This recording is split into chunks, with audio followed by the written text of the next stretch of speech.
All right, here we are with a 1946S roll.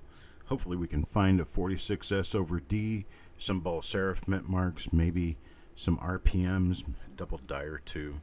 Lots of good stuff possible in this 1946S roll. Let's go ahead and open it up, take a look in, and see what's going on. Nice looking top. Good looking roll on the inside too. And ready to get started. I don't know what a pierogi is. I've even had pierogies and don't remember what they are. I think they're meat stuffed little rolls, but I don't remember. Ant gets the first coin in this roll. Let's see what Ant comes out with. 1946S. Got a nice RPM for the very first coin in the roll. It's a nice north RPM. Let me get it where it actually shows up relatively well.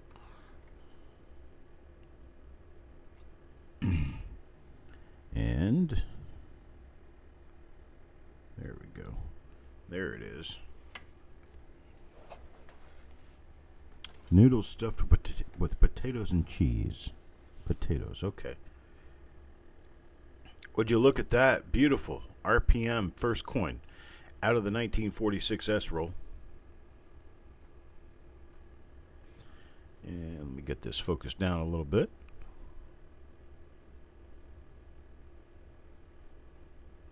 Get my lighting turned down just a little bit as well.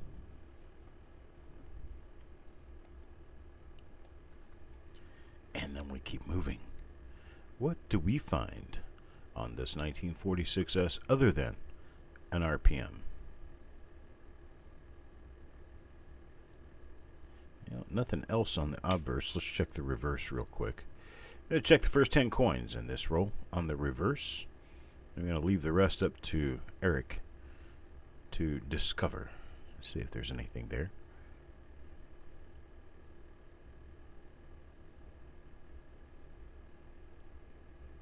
We've got a very low frame rate, which is why we're having a little bit of an issue here. There we go. Let me move things down a little bit so we get less of a frame rate issue. There we go. Now we're moving more along. All right, there we go. Okay, beautiful RPM first coin. Hey, Wanda. It took watching me to finally be able to see S RPMs. Well, I'm glad I was able to help you with that. I certainly am. Here's one for Richard. Let's see what Richard gets. Another one of the same RPM, even though we have a slightly stained coin. We have a, there's a nice little die scratch running north and south right in the center of the 9. We're going to use that as our marker for this particular die. We have some coloration issues on this coin that come from environmental exposure, unfortunately. We already know the reverse on this die, and there's nothing big on it. The reverse is colored more nicely than the obverse. Let's see, coin number 3 now. This one from Mr. McCumber. Mr. McCumber. Let's see what you get. There's another one. Holy moly. That's 3 of them in this roll so far. 3 for 3. This could be a nice roll. This could be a nice roll. Not even going to look at the reverse on this one. No need.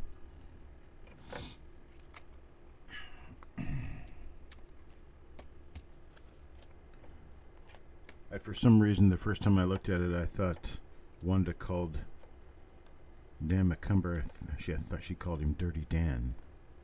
It's like, well, does she know I don't? There is another one. That's 4 for 4 now. And this one for Malcolm. 4 for 4 on that same die.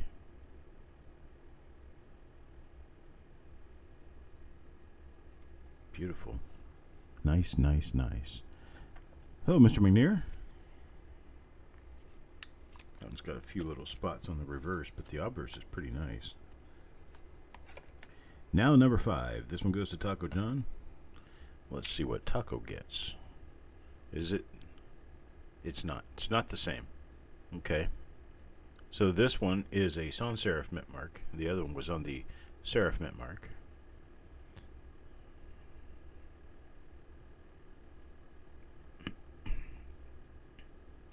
And we got nothing there. Let me check the reverse on this one just to see.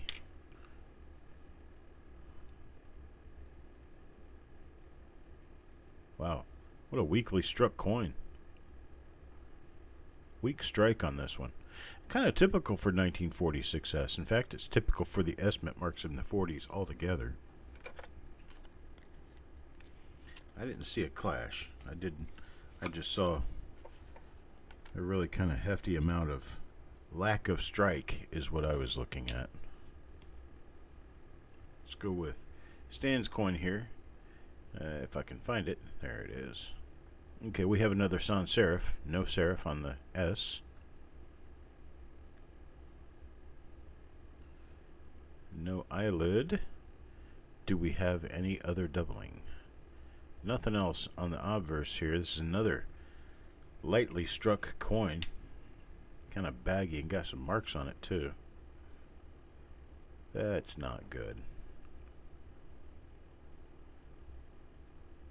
That's not good. We're gonna give Stan credit on this one. Write this down so I don't forget. Stan. This is reveal number 642.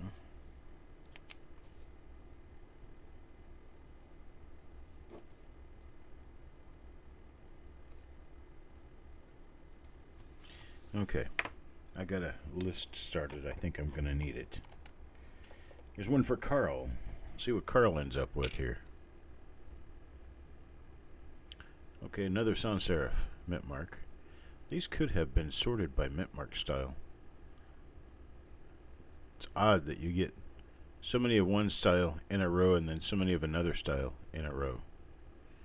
We got nothing else going on the obverse on this one. But it is a much cleaner coin than the last one. It's on the reverse. Very clean looking, relatively clean looking reverse. However, got no die variety here.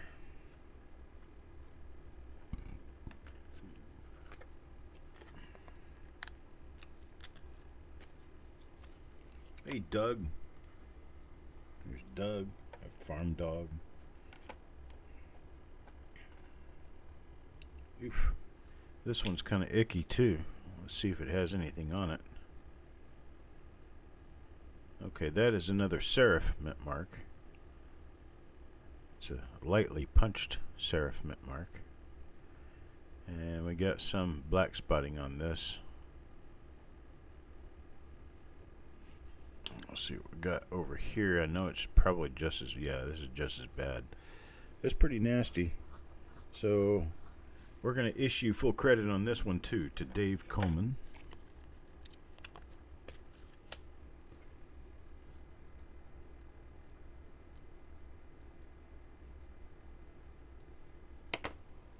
And coin number 9. This one's for Eric. It looks clean. It looks nice. Let me get my light down low on this one. That's why I was having light problems. My light was too damn far away. There we go. Not an RPM there. Nothing on the eye. Nothing in A God We Trust. Relatively decent looking coin though. We're going to go ahead and flip this one over and take a look at the reverse. I know I haven't seen this die yet today. Oh, nice die crack. Almost rim to rim. So that's probably a pre-cut die crack. at some point that part of the die probably fell out. It's pretty neat. I like it.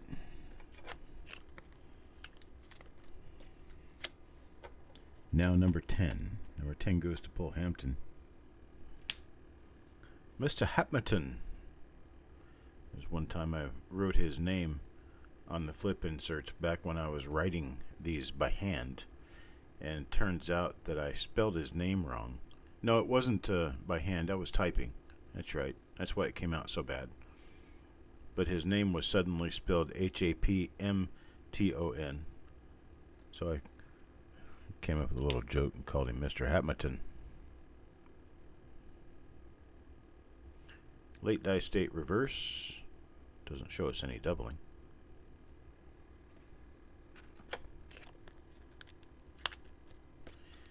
Alright, now coin number 11. I'm going to go ahead and show the reverses for another few coins if we need to. There is another coin with the regular serif mint mark. No doubling on the I. No doubling on In God We Trust or Liberty. And the reverse side.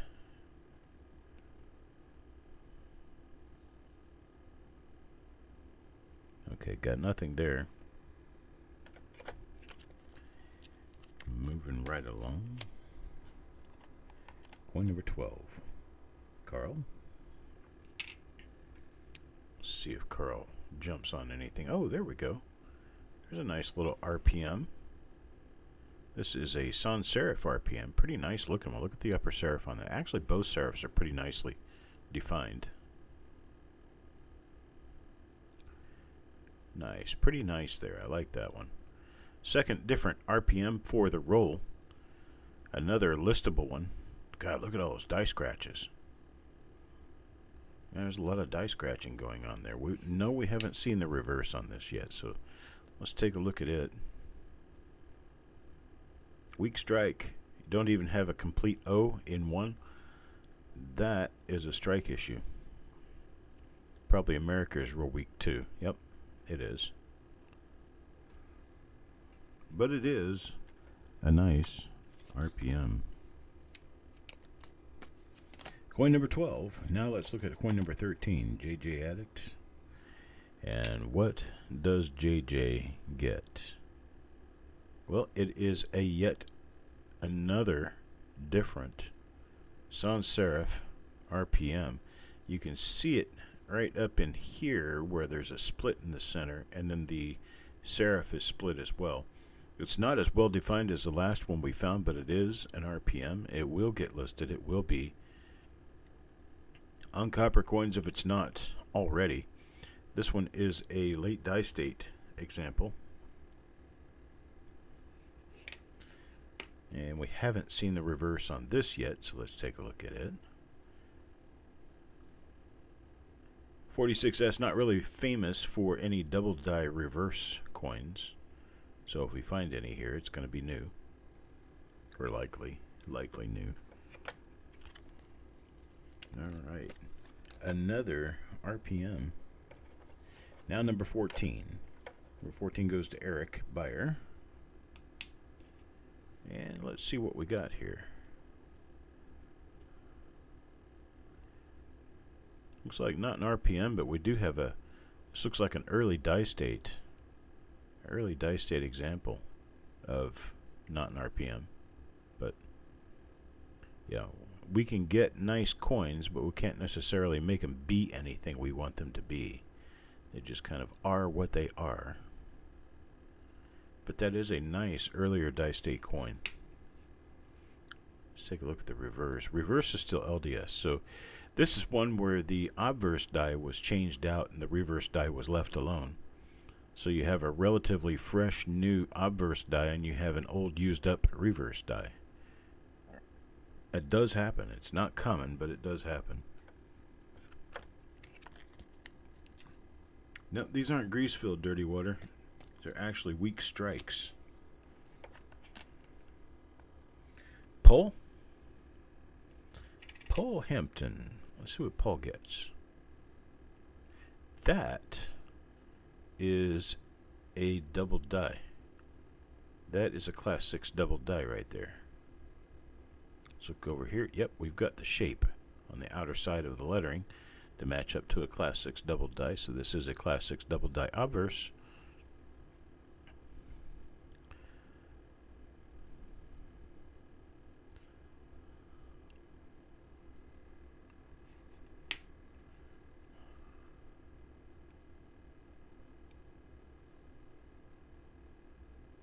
There's a little struck through right there, right at the rim. Nothing else on the reverse though. A few markers here and there. That'll help out with the double die identification. But nothing else. But Paul does get a nice Class 6 double die obverse. So far we have pulled 1, 2, 3, 4, 5, 6, 7 coins out of 16 that are double dies or RPMs. 1946 S rolls can commonly be well stuffed with nice stuff. Stuff. That's just a late die state right there. That's what happens to the 46. It just starts to wear off the die. But this is what happens on a late die state on a 46S obverse.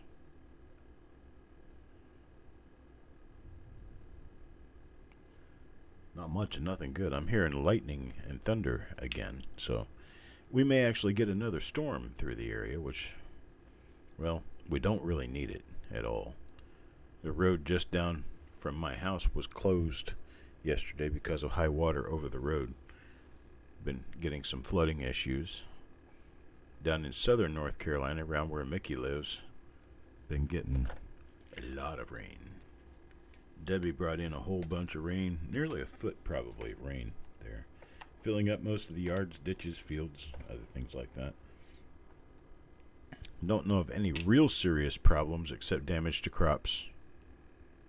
This is another one of our other RPMs. So we have one of these out already, and this will make another one. Nice little sans serif RPM with a little curve issue going on the upper curve up there.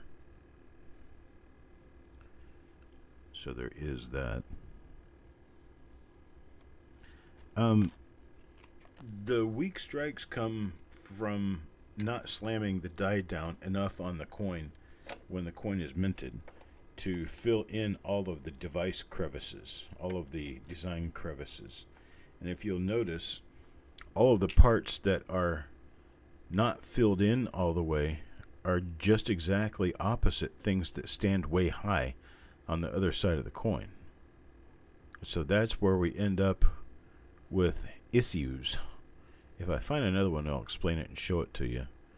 But here we don't have exactly that problem. Now this is what happens when you have a weaker strike, is you end up with a bunch of the marks that were initially on the planchet that usually get struck out of the planchet when it turns into a coin.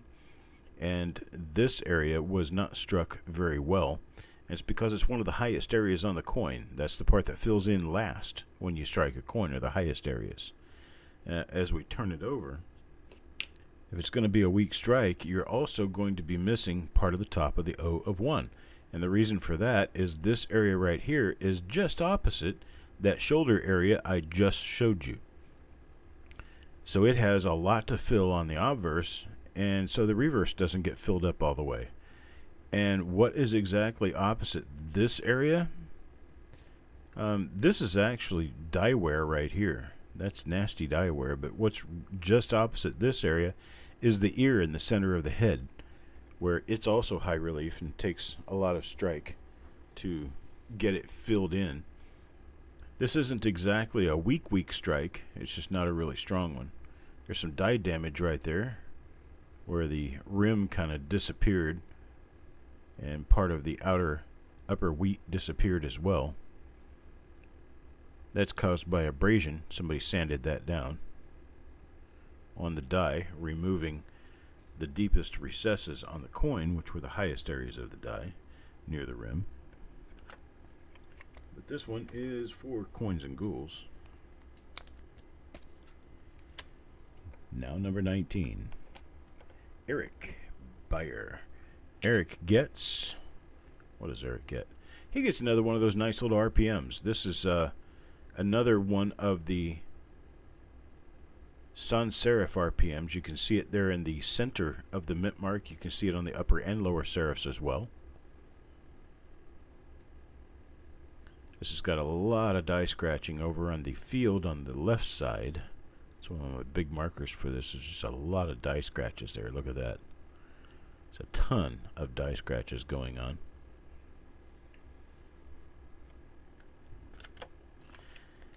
Yeah, Eric has done pretty well tonight. Eric, I'm sorry, I can't keep up with all these different dies. I'm just stacking them up.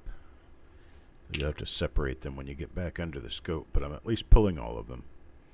This one is... I think that's damage on the lower serif, which means it would not be an RPM. And we have a fingerprint on this one, so we got a big nice Larry on there. Larry digging into his chocolate bars, touching my coins. Slightly weak strike, that's why you get all those marks on the shoulder. We look on the reverse here. And no, this is the same die that we looked at before, but it is a little bit of a weak strike.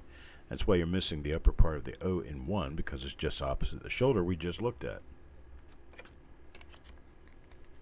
When you strike a coin, you're striking both sides at the same time. And given the fact that you're striking both sides at the same time, both sides are affected by the same strike. So if you have an obverse that's weak, on a weak strike, you're going to have a reverse that's weak as well. If you have an obverse that appears weak, missing design elements, missing letters, things just aren't struck up very well, and then the reverse is perfect, that is when we start talking about struck through grease or some other viscous material that sat on the top of the coin or on the top of the die and got mashed in while it was being struck, and the other die remains unaffected. That can easily happen. There's another RPM. Definitely an original roll. A relatively decent original roll. Kind of interesting that all of that 1 RPM were at the beginning of this roll.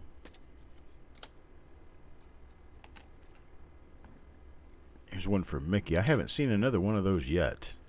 That was a pretty RPM. Very nice S over S North. Most of the rest of these have been sans serif mint marks, which that doesn't really matter. They were used at the same time. You find all the different mint mark styles mixed together in original rolls, which tells me that they were used to mint coins all at the same time.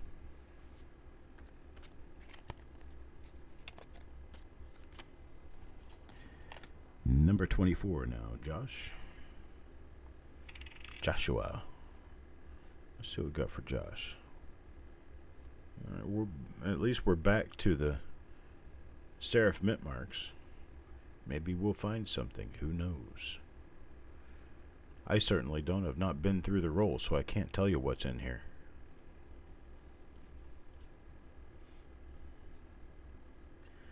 Couldn't tell you if you held a gun to my head.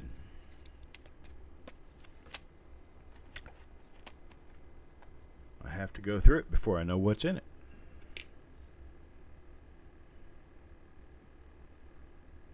That's why, as others have noted, that's why you get the very surprised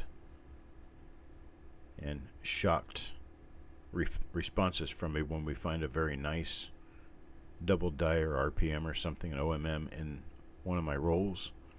Well, it's because when I opened that roll and started this show, I had no clue what was inside. So I have something I did not know I had that we're going to be running tomorrow at the reveal show. We're going to be doing that. They're not going to be cheap, because I would just as soon go through this roll myself as to sell the coins in it. So they're not going to run at a cheap price, but I have an entire roll that's taped shut of 1970 S proof cents that I'm going to be running for a reveal. And I don't have any idea what's inside. There could be small dates, large dates, there could be double dice, there could be all kinds of wonderful things in there. So we're going to be running a 1970S proof roll. I'm going to run those at $5 per coin. I'm going to do that tomorrow.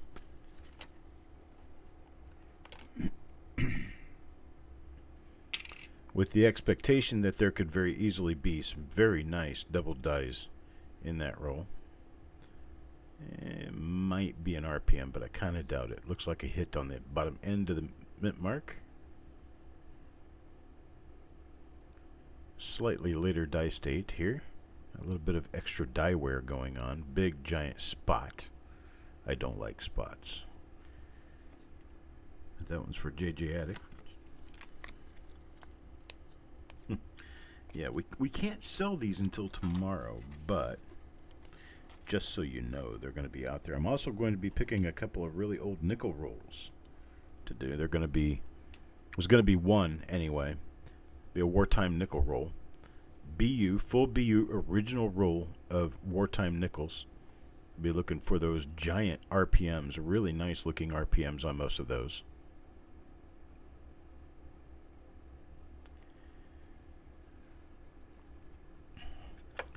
Folks, here's the deal.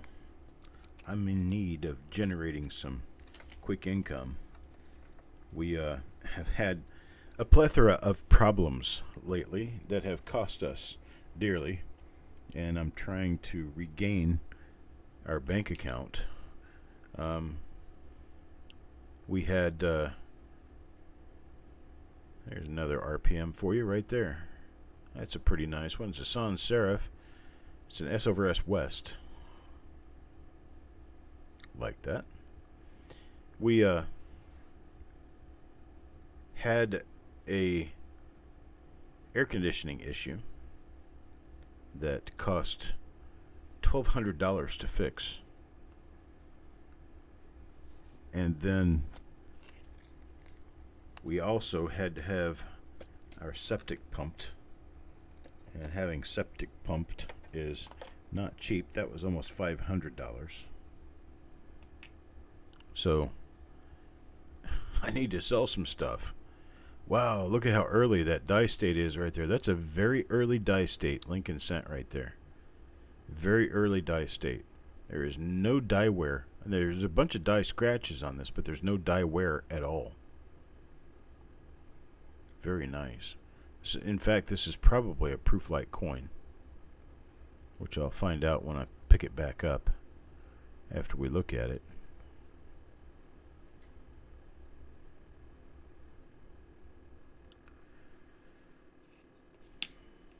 Take a look at the reverse here, and the reverse is not nearly as nice as the obverse. It's a later die state.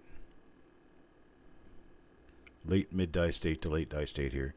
But let's take a look at the obverse of this coin and see if we do have just a little bit of a proof-like appearance here. Just a little. I don't have any light way up here. There we go. Now I've got some light up here. Let me get focus on it.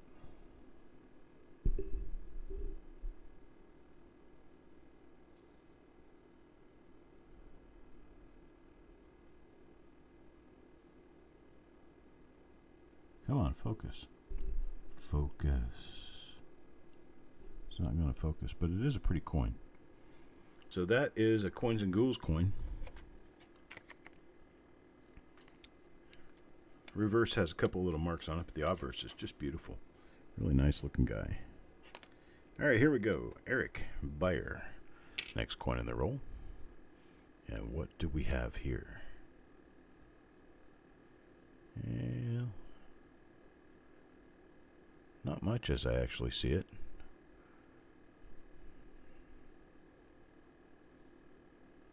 Exciting are the possibilities in a 46S roll. I love opening 46S rolls. I still have about a half dozen of them. And one of these days I'm going to have to get back out and try to find more. This is Donald Lehman. I can already tell I'm going to be giving him a refund on this, even though it's a beautiful RPM. Really nice split lower serif RPM there. But he is going to get a total refund on this coin simply because, well, he's going to get a total credit. Because it's got a lot of black spot. A lot of carbon growing on that.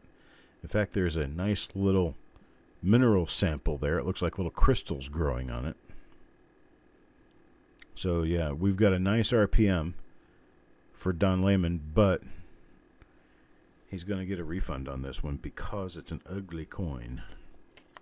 So, let me write down that we've got Don L for coin number 32. And there we go with that. Now number 33. Mark Thomas come up next here. I think he's watching. Oh, we've got a nothing. We've got a week date, late die state worn die on a sans serif non-RPM.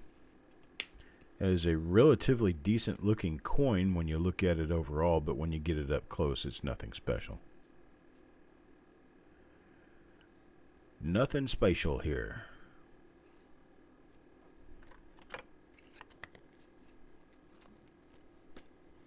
Right, BU crystals. I hear if you snort them, they make you quite high. No, don't do that.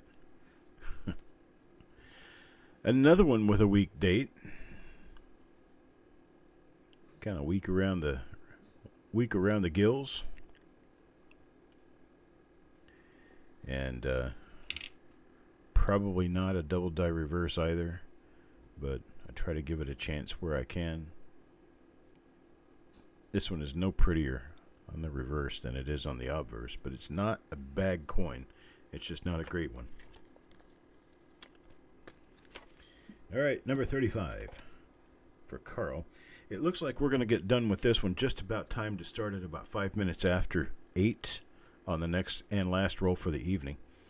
I do want to make sure that everybody understands that because I am in a situation where we could end up with a thunderstorm at just about any time, and I don't want to be online during a thunderstorm, so I'm going to try to get finished as I can.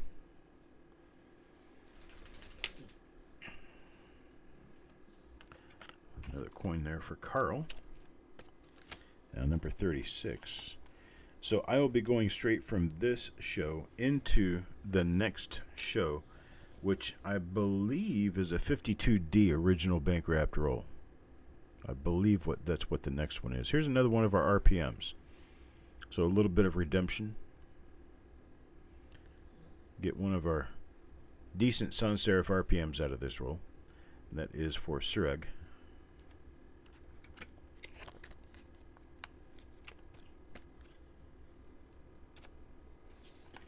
And now for Carl again. Carl gets a lot of spots in these rolls. He's a big supporter. I like to be able to get him good coins, but today has been a little on the rough side. I do not know what that is around the coin, around the rim. It's a repetitive marking. It appears it could have been something in the upset mill or something stuck to the collar. Not sure, but it shows as almost reading.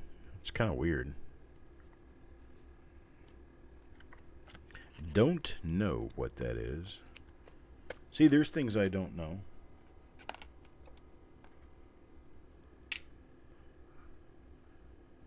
I can tell you I had nothing to do with the creation of these coins. These coins were made the same year my parents were born. So, I have no control there. Okay, the date area doesn't look so pretty on this one, but the rest of the coin is okay. And this one's for Roger. See what we can find on the reverse here, if anything. And I don't see anything on the reverse.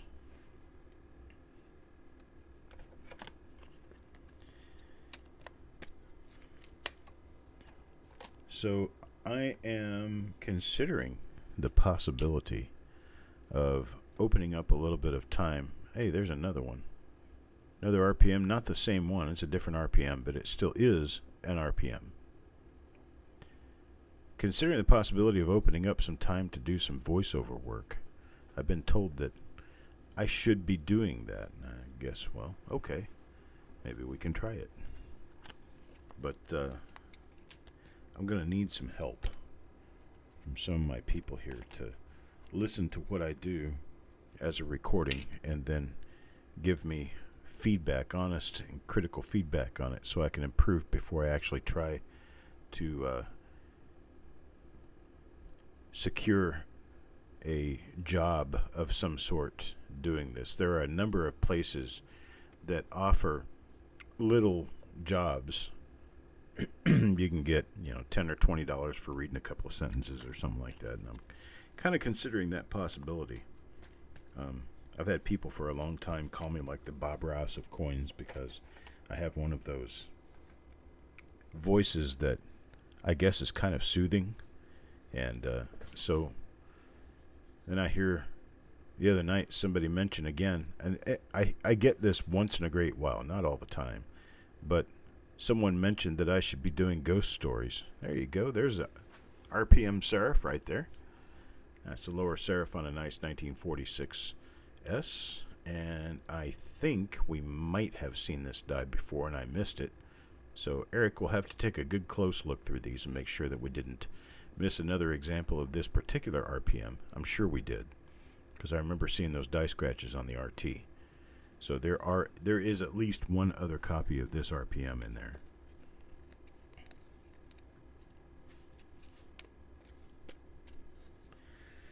So I think I'm going to give it a shot. It's not something I've ever really considered before. I have done some narration on videos, but that was just because it was my job to create the videos and I had nobody else to go to for the narration. I wasn't doing it because I considered my voice all that wonderful. There's another one of them right there. I do believe we've seen this die a few times before. Yep, that's the same die right there. And there are others in this roll. I missed it because when you look at it like this, you don't see the split in the lower serif. You have to look at it like this to see that split in the lower serif. Right there. Lighting angle is everything sometimes. And this one's for Joshua. Dog, really, seriously.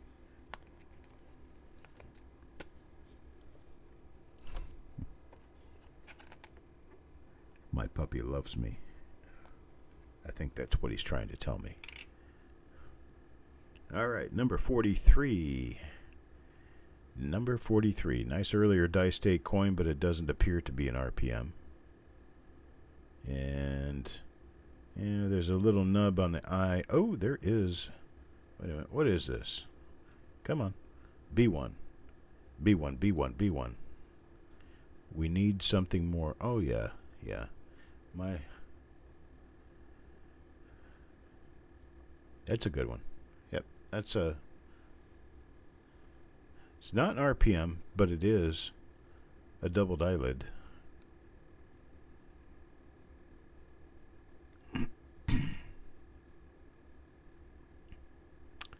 Nice, nice. Okay. I'll take that. That one's for coins and ghouls. I'll take that any day of the week.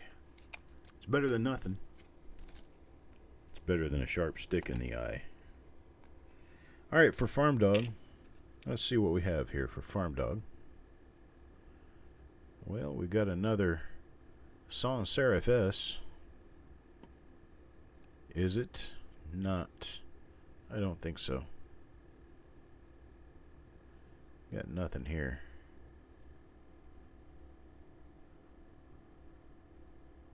Nope. Nada. So now I got to figure out exactly what I should do. I don't know about reading ghost stories. I'm not necessarily a ghost story type person. If I come up with a good Virginia accent, I might be able to sound a little bit like Morgan Freeman. But not really. But I could practice that.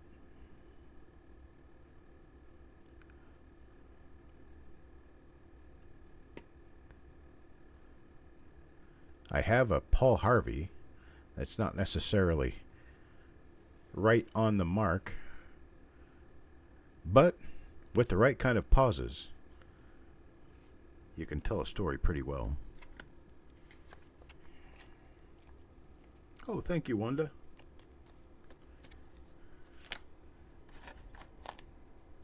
Taco John. Now, let's see what we'll do with Taco John next. And then people get me confused with Eric. Maybe Eric should do some voiceovers too. But don't get him to do one about numismatics because he can't say that word. A killer bedtime story.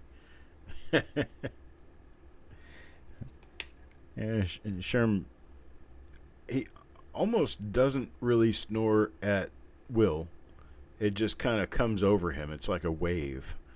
And then he can snore standing up. But sometimes he sleeps without snoring. Right now he's not making a single sound. He's just sitting underneath me. I guess we might have rain coming in and he can feel it. I don't know. How much animals really know beyond what we know. I know they know quite a bit. This one could be one of our RPMs. No.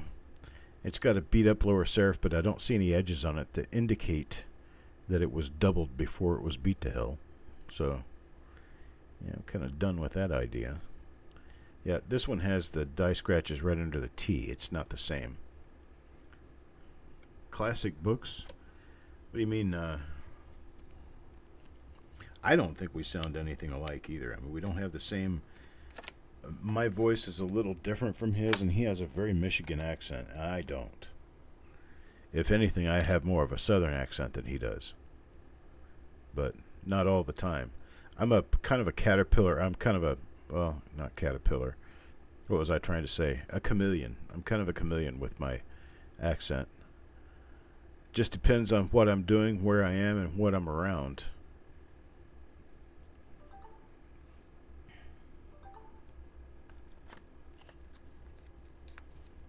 But, yeah, Eric has a definite northern accent. His wife does, too. She's a real neat lady. Hi, Mel.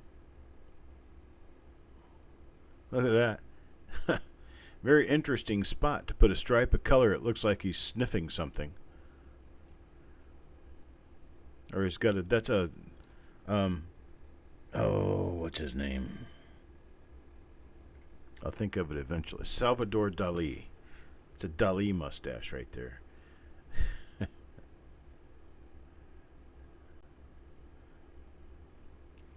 Got nothing else going on that one, though.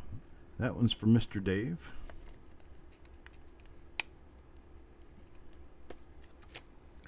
And here's number 50.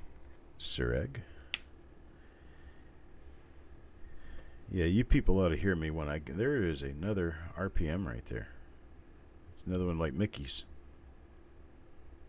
You ought to hear me when I get around my classmates from high school. We'll do a high school reunion.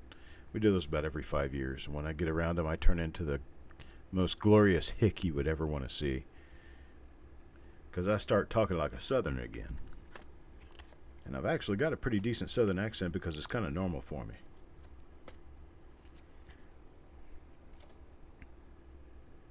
Alright, well that's it for that roll. Let's see, probably about 20 diver eddies thereabouts. I'm going to stagger them so that if I happen to have put them in the right stacks, then they're going to stay in the right stacks for Eric. But here it is. Let me count them. I'll just count them out for you. 1, 2, 3, 4, 5, 6, 7, 8, 9, 10, 11, 12, 13, 14, 15, 16, 17, 18. Yes, I do have a Discord, Doug. I don't know how to... I did make some headway with it. I have been able to actually do a live broadcast. I did have Dan... Dan was there with me, so I did have Dan pick some coins like he was playing the game.